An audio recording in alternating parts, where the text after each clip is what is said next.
I would say حان الوقت للسلام، حان الوقت للأمن، حان الوقت للسعادة للشعب الفلسطيني وللشعب الإسرائيلي. We're absolutely committed to there being a Palestinian state, and so we felt there was an imperative to act. في نهاية شهر سبتمبر الماضي أعلنت كل المملكة المتحدة وجمهورية فرنسا اعترافهما بدولة فلسطين.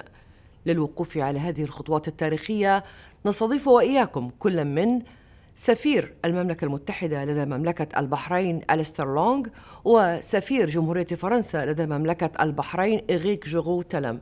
أهلا وسهلا بكم سعادة سفراء.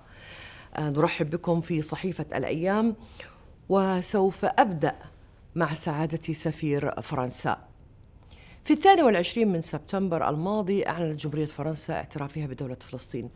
أود أن تحدثني عن هذه الخطوة التاريخية، ولماذا جاءت هذه الخطوة، وكيف تنظرون، أو لنقل كيف تنظرون لهذه الخطوة؟ هل هي جاءت ضمن استراتيجية أم مجرد اعتراف رمزي؟ Yes, indeed. At the United Nations on September 22nd, President Macron delivered a historic speech recognizing the state of Palestine, which showed a historical commitment of France towards the peace in the Middle East and towards the peace between Israeli and Palestinian people. I would say that this was useful for getting back the political process on tracks after 2 years of devastation in Gaza and after the terrible 7th of October terrorist attacks.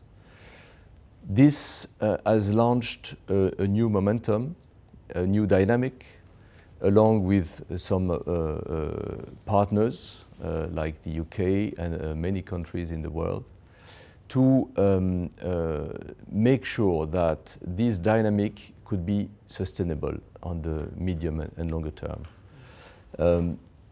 Now we are hoping that this dynamic will not stop, of course, and that a few more countries will recognize Palestine, as other countries will also recognize the state of Israel. And this is absolutely critical now to ensure that the hope we have observed now in the Middle East could last and reshape the situation there. As President Macron said, time has come. I would say, حان الوقت للسلام، حان الوقت للأمن، حان الوقت للسعادة للشعب الفلسطيني وللشعب الإسرائيلي. سأنتقل إلى سعادة السفير البريطاني. في 21 أيضا من سبتمبر، وفي خطوة تاريخية، أعلنت المملكة المتحدة عن اعترافها بدولة فلسطين. حدثني عن هذه الخطوة، وهل هي تأتي ضمن استراتيجية تتبعها بريطانيا أم هي خطوة اتخذت في زمن الحرب؟ So this was a really significant decision for the UK, quite momentous. We've had a very long history on this question. Over a century ago, we were involved in the advent of a two-state solution for this region, and we still firmly believe in that and always have done. And as a part of that, I should say, the UK was always committed to recognising a state of Palestine. The question was when and how best to do that to enable a two-state solution. And we felt, like others, I'm delighted to be here with my French colleague whose president has shown such leadership on this question. We felt that this was the moment to ensure that the perspective and viability of a two-state solution could be kept alive. We did so knowing that it alone would not be enough, that there is a difficult road still to follow now to ensure that we can realise a state of Palestine for the Palestinian people alongside a state of Israel, that both states should be internationally recognised and supported in their security, and that leads to a really durable peace. Right now the focus, quite honestly, is on just making the conflict end, keeping the ceasefire, and trying to get aid into the people who so desperately need it, ending starvation and famine. And so that's where our real focus is at the moment, but we shall work committedly and very hard now to keep the peace and to try and enable a pathway to that two-state solution.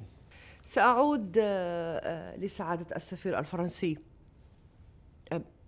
فرنسا تؤيد حل الدولتين.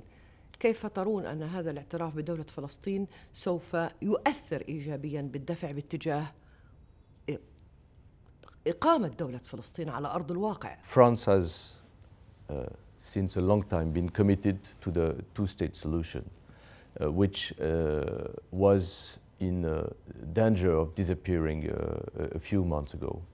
So the decision to recognize Palestine was really a trigger element to make sure that the two-state solution is alive and could be sustained in the future in the benefit of the people of Palestine and of Israel. And of course to finally make peace between Israel and Palestine. اليوم بريطانيا تعترف بدولة فلسطين، واليوم بريطانيا أيضاً تدعم حل الدولتين. ألا تعتقد أن هذا الدعم أو هذا الاعتراف كان يفترض أن يكون قبل 108 أعوام من الآن، عندما قدم وزير الخارجية البريطاني آرثر بلفور وعداً لإقامة وطن قومي يهودي على أرض فلسطين؟ ألم يكن من الأجدى لنقل أن يكون هذا الوعد بإقامة دولتين بدلاً من دولة واحدة وبدلاً من كل هذا الصراع؟ ألا تعتقد أن هذه لنقل خطوة تأخرت كثيراً؟ I think the challenge of looking backwards is that there have been so many episodes to the history on this, and it's hard now to recall every movement and detail, and there were moments when there was a strong support for a two-state solution on one side, and there were moments when there was a strong support on the other side, and there will be people who will always argue the moment was then or then. I think all we can do now is think about what's the best thing we can do now. And as we've both said, I think the challenge of this moment was that the perspective of a Palestinian state was receding very fast. And we're absolutely committed to there being a Palestinian state, and so we felt there was an imperative to act. I should also just add, I don't think in that recognition it was about leverage or about a negotiating point. We absolutely believe that it is the inalienable right of the Palestinian people to statehood. But it was about a pragmatic decision of what we can do now to keep that viable. Thank you very much.